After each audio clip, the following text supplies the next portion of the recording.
मेरे भारत के भाइयों और बहनों, आप सबको सत्यमुख की तरफ से नमस्ते। मित्रों, मैं सत्यमुख न्यूज 24 मराठी में समाचार पत्र चला रहा हूँ और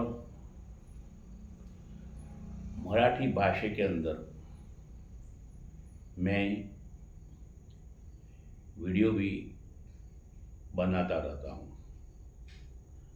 मित्रों, जन सेवा के माध्यम मैंने स्वीकारा है करके मेरा जो सत्यमुख का न्यूज 24 बातमी पत्र है वो जन सेवा करके मुफ्त में मैं प्रस्तुत कर रहा हूँ और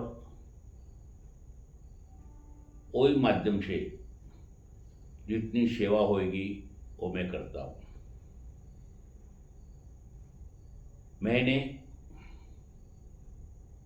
आपको बोला था कि मैंने हिंदी में वीडियो बनाने का शुरू किया है। मित्रों, आज का जो विषय है वो है देश के सब लोगों के लिए है और सोशल मीडिया पे, टीवी पे विरोधी पक्ष और उन लोगों के चमचे और चाटुगिरी करने वाले लोगों के बारे में है। मित्रों, आज का विषय है राष्ट्रीय स्वयंसेवक संघ और भारतीय जनता पार्टी अथवा राष्ट्रीय स्वयंसेवक संघ के मुखिया मोहन जी भागवत और देश के पंत प्रधान नरेंद्र भाई मोदी, उनके बीच में चलेला शीत युद्ध, इसके बारे में आज का वीडियो है। मित्रों,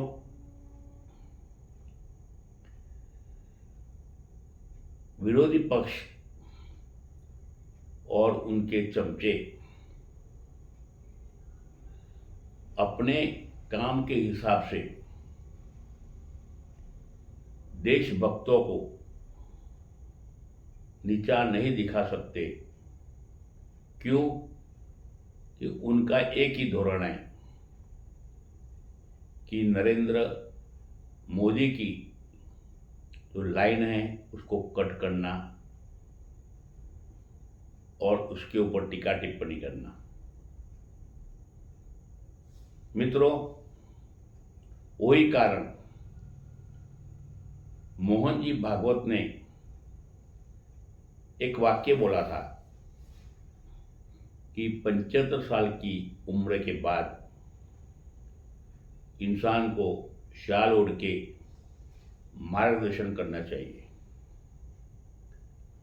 ये विरोधी पक्ष ने अर्थ का अनर्थ करके सितंबर 2025 में मोदी 75 साल के हो रहे हैं करके उनको राजीनामा देना चाहिए और उसके कारण ही मोहन भागवत और नरेंद्र मोदी का शीत युद्ध शुरू हुआ है। मित्रों, 15 अगस्त 2025 के दिन लाल किले के ऊपर से नरेंद्र मोदी बोले कि राष्ट्रीय स्वयंसेवक संघ के स्वयंसेवक जो है वो तन मन से देश की सेवा करते हैं और खुद का आयुष्य, खुद की जिंदगी, खुद का जीवन देश को समर्पित किया है। और मोदी भी राष्ट्रीय स्वयंसेवक संघ के ही स्वयंसेवक करके बालपन से, छोटेपन से उससे जुड़े हुए हैं। वो कभी भी कितना भी हुआ तो बाप और बेटा अलग नहीं हो सकते। वो जिस संस्कार में बड़े हैं, वो उनके जो संस्कार है वो राष्ट्रीय स्वयंसेवक संघ के ही संस्कार है। मित्रों, विरोधी लोग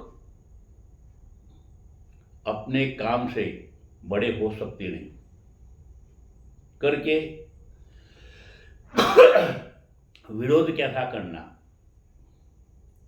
देश की सत्ता अपने लिए, अपने परिवार के लिए कैसा हासिल करना, वो ही उनका मंसूबा है करके एक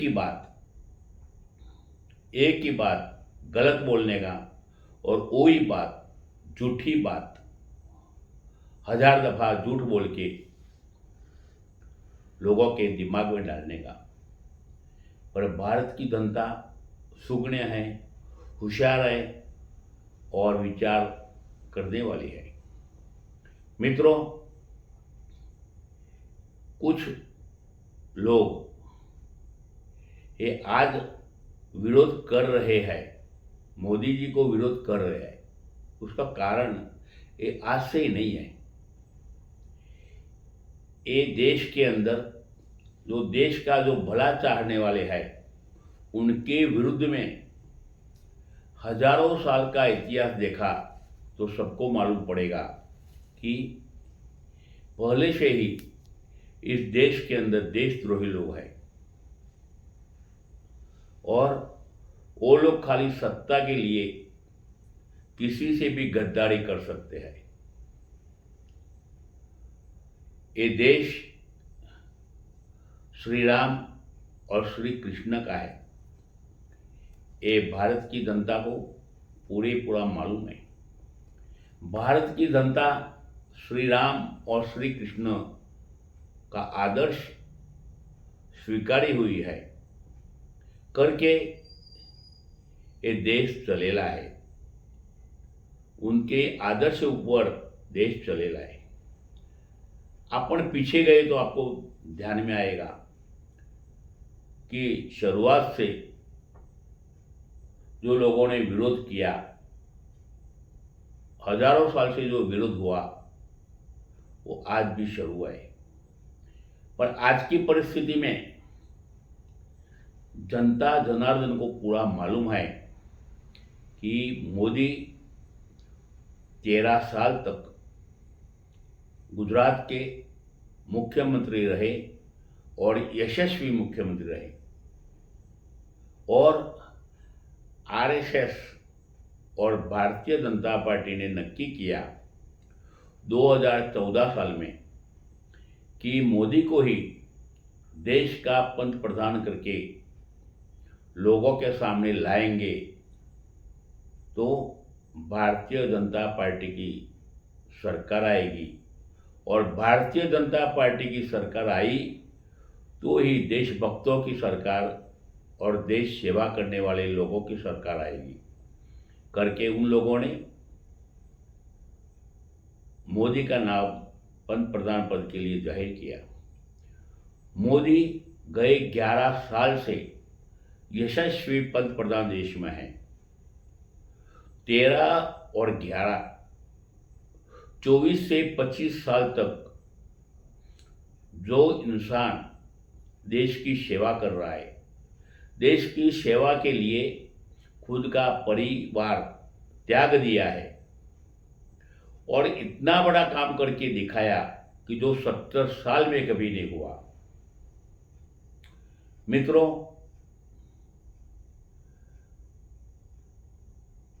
मोदी जी ने अयोध्या के अंदर सैकड़ों साल के बाद राम मंदिर खड़ा किया। आज लोग विचार करते हैं कि धार्मिक प्रवृत्ति बढ़ रही है, आध्यात्मिक विचार बढ़ रहे हैं, पर उसके साथ साथ भी अपन सोचा विचार किया तो मोदी जी ने क्या किया है। अयोध्या एक बहुत अच्छा बड़ा पर्यटन क्षेत्र भी हो गया है। लोग उधर दर्शन के लिए जाते हैं, उनको आध्यात्मिक शक्ति मिलती है और देश के वासियों को, लोगों को धंधा भी मिल रहा है, धंधा भी बढ़ रहा है, हजारों हाथों को काम मिल रहा है। देश के ही तो छोड़ो, पर प्रदेश के लोग भी अयोध्या में दर्शन के लिए आते हैं। वो बहुत बड़ा टूरिज्म हो गया है। इसका भी विचार जनता करती है। मोदी जी ने 370 कलम एक ही झटके में बर्खास्त करके दिखा दी। लोग बोल रहे थे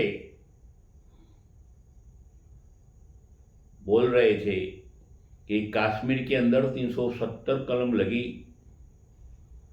तो नदी, मतलब वो नदी खून की नदी बहेगी, खून की नदियां बहेगी। और वो टाइम पे फारूक अब्दुल्ला बोले थे कि मोदी ने 100 जन्म लिया तो भी 370 कलम बर्खास्त नहीं कर सकते। उन्होंने आगे वो भी बोला था कि 370 कलम रद्द हो गई तो तिरंगा, भारत का तिरंगा कोई हाथ में लेने वाला नहीं रहेगा। मित्रों, देखो, विचार करो, उनके ही शब्द उनके लाड़के बेटे उमर अब्दुल्ला ने पिता के मुंह में ये शब्द वापिस डाल दिया और उमर अब्दुल्ला 15 अगस्त 2025 में तिरंगा यात्रा निकाले। और वो किधर निकाली उन्होंने तिरंगा यात्रा? कश्मीर में निकाली, कि जिधर उनका पिताजी बोले थे कि इधर कोई तिरंगा हाथ में लेने वाला एक भी नहीं मिलेगा। पर उनके खुद के लाडले ने तिरंगा कंधे के ऊपर ले लिया। मित्रों, 70 साल तक किसी को जमा नहीं, मोदी जी ने एक झटके में करके लिया। और भारत की जनता मोदी जी को कैसे निकालेगी? मोदी जी ने क्या किया? और बड़ा काम किया कि जब पहलगाम के अंदर निहत्थे लोगों के ऊपर गोलीबार हुआ, उनको मारा, लड़की लोगों का सिंदूर पोंछा, तो उसका उन्होंने अच्छी तरह से बदला लिया। भारत की बेटियों का सिंदूर बचाने के लिए उन्होंने सिंदूर नाम देके अतिरेकी लोगों को पाकिस्तान में घुस घुस के पकड़ के उनको मारा। क्या विरोधी लोगों को लगता है कि जो हमारी संरक्षण करता है, जो हमारे लिए जी जान मेहनत करता है, वो मोदी जी को भारत की जनता घर पे बैठाएगी? वो कल्पित बातें निर्माण करना उन लोगों का काम है। कि जो काम करके वो खुद दिल में ही तसल्ली ले रहे हैं कि हम ऐसा बोला तो मोदी सत्ते में से निकल जाएगा। राष्ट्रीय स्वयंसेवक संघ और मोदी जी का शीत युद्ध चालू है, ऐसा हमने भ्रम पैदा किया तो पब्लिक विचार करेगी कि वो दोनों का युद्ध चालू है, शीत युद्ध चालू है। अरे भाई, ये भारत की जनता, सुगने जनता वो बहुत अच्छी तरह जानती है कि हमारे आदर्श ये देश के महापुरुष श्री राम और श्री कृष्ण हैं। श्री राम ने दुष्ट रावण का वध किया, श्री कृष्ण ने कौरवों का वध करने के लिए पांडव लोगों को साथ दिया। वही चलता आया है, वही चलता आया है और वही चलता रहेगा। देशद्रोही, देश के विरुद्ध में षड्यंत्र करने वाले मित्रों, छत्रपति शिवाजी महाराज, राजे छत्रपति संभाजी राजे महाराज, उनके विरुद्ध में कौन था? ऐसे ही कुछ गिने चुने हुए स्वार्थी लोग जो बोलते थे हम उनके ही है, और उनके साथ ही उन लोगों ने गद्दारी की। परंतु छत्रपति शिवाजी महाराज और छत्रपति संभाजी राजे वो टस से मस्त नहीं हुए। वो जनता जनार्दन के साथ रह के महाराष्ट्र और देश की सेवा करते रहे। वही इतिहास राणा प्रताप के साथ हुआ, उनके भी विरुद्ध में गद्दार लोग तैयार हुए। वो जो गद्दार लोग तैयार हुए वो चलता ही आया है भाइयों, विचार करो, चलता ही आया है। पर आज तक उन लोगों की चली नहीं और चलने वाली नहीं। कुछ समय के लिए लोगों को लगेगा कि हिंदुस्तान डूब रहा है, भारत माता तकलीफ में है, पर ऐसा कुछ नहीं है। ये चलेगा और भारत की जनता को मालूम है कि जो गद्दार है वो अपनी सत्ता के लिए ये देश प्रेमियों को बदनाम कर रही है। एक गद्दारी का विषय, अंग्रेज लोग फक्त 10,000 आए थे और वो 10,000 लोगों ने 32 करोड़ जनता को गुलामगिरी में डाल दिया। 32 करोड़ लोगों में से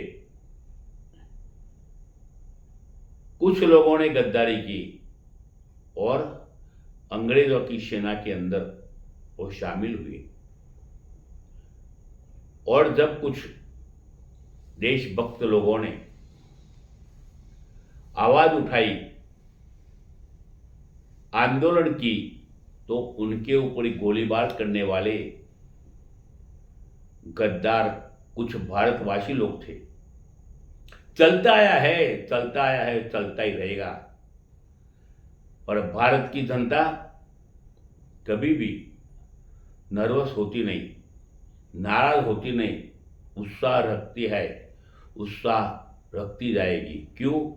कि ये देश का जो वारसा है और श्री कृष्ण और श्री राम का है। मित्रों, इसके लिए एक बात तो नक्की है कि कुछ भी हुआ तो 75 साल पूरा होने के कारण मोदी जी से कोई राजीनामा मांगेगा नहीं। और जब तक मोदी जी सक्षम है, शारीरिक सक्षमता उनके अंदर है, मानसिक सक्षमता उनके अंदर है, उनको शरीर साथ देता है, उनको मन साथ देता है, और उनका जो काम है ये 25 साल के युवक की तरह उनका काम है। रात दिन जनता की सेवा करना वही उनका पक्का इरादा है और वो करते हैं, तो 25 साल का युवक जो काम करता है वो मोदी जी करते हैं। तो ऐसा